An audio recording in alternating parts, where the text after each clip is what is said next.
এদিকে তাকান, আপনাকে তো পার্সোনাল কম্বল দেওয়া হয়েছে। এই যে এ মানি, এদিকে তাকা। মানি, আপনাকে তো পার্সোনাল কম্বল দেওয়া হয়েছে তাই না? তা সেই কম্বল থেকে বেরোচ্ছেন কেন? জানেন না আজকে 13 ডিগ্রি সেলসিয়াস চলছে এখন? এদিকে তাকা। কি কি করছিস? ওই মা, কি খাচ্ছিস ওটা? সবসময় জিভে কি জল থাকে নাকি তোমার? আবু উঠবি না, বস ওখানটা চুপ করে। বস, বস ওখানটা চুপ করে বস।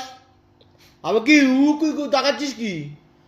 ভয় পাই তোকে, ভয় পাই তোকে, ভয় পাই তোকে, ভয় পাই আমি। চাপ। আমার কথা বকা, আমাকে বকালে আমি তো ভয় পাই নাকি? বকছিস আবার। এসছে, ওই যাক, ওই যাক, ওই যাক, ওই যাক, ওই যাক, এসে আমার কাছেই বসতে হবে। ওই যাক, ওই যাক, নাক দিয়ে